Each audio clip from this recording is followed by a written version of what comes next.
അസ്സലാമു അലൈക്കും.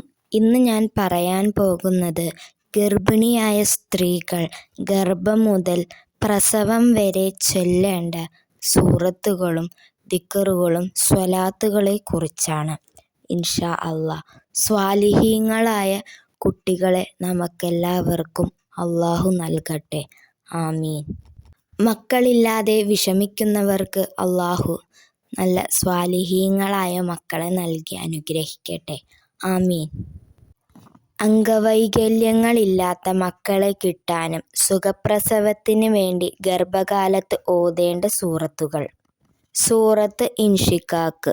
എല്ലാ ദിവസവും മഗ്‌രിബിന് ശേഷം ഈ സൂറത്ത് പതിവാക്കുക.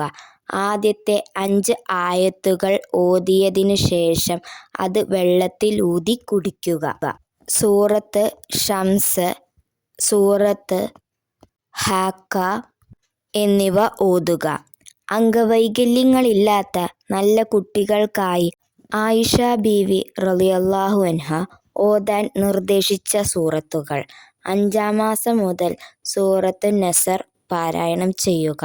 6-ാം മാസം സൂറത്ത് മറിയം പാരായണം ചെയ്യുക. 7-ാം മാസം സൂറത്ത് കൗസർ പാരായണം ചെയ്യുക. ഇത് കുട്ടിക്ക് പ്രവാചകനോടുള്ള സ്നേഹം വർദ്ധിക്കാൻ കാരണമാകുന്നു. 8-ാം മാസം സൂറത്തുൽ ഖദർ പാരായണം ചെയ്യുക. നിങ്ങളുടെ 2 കൈകളും വയറിന് മുകളിൽ വെച്ച് കൊണ്ട് പാരായണം ചെയ്യുക. ഇത് കുട്ടികൾക്ക് ഉമ്മയോടുള്ള സ്നേഹത്തിന് കാരണമാകുന്നു.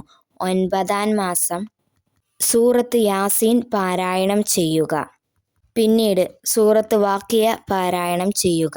സൗന്ദര്യമുള്ള കുഞ്ഞിന് ലഭിക്കാൻ വേണ്ടി സൂറത്ത് യൂസഫ് പാരായണം ചെയ്യുക. ഗർഭകാലത്ത് ആയത്തുൽ കുർസി, നാരിയത്ത് സ്വലാത്ത് വർദ്ധിപ്പിക്കുക. അത് സുഖപ്രസവത്തിന് സഹായിക്കും. സുബഹിക്കും മഗ്‌രിബിനും ശേഷം 10 തവണ ദുആഉൽ ഖർബ് ഭാര്യയും ഭർത്താവും ചൊല്ലുക. 5 വഖത്ത് നിസ്കാര ശേഷം അസ്മാഉൽ ഹുസ്ന 1 തവണയെങ്കിലും ചൊല്ലുക. അതിനുശേഷം ലാ ഇലാഹ ഇല്ലാ അൻത സുബ്ഹാനക ഇന്നി കുന്തു മിനൽ ളാലിമീൻ എന്ന ദിക്ർ 10 തവണയും ചൊല്ലുന്നത് നല്ലതാണ്. ഉറങ്ങാൻ കിടക്കുമ്പോൾ അസ്മാഉൽ ഹുസ്ന 3 തവണ ചൊല്ലി വയറ്റിൽ ഓതുക. ഗർഭകാലത്ത് ഈ കാര്യങ്ങളെല്ലാം ചെയ്യാൻ കഴിഞ്ഞാൽ സ്വാലിഹീങ്ങളിൽപ്പെട്ട സ്വാലിഹീങ്ങളെ അല്ലാഹു നമുക്ക് തരും.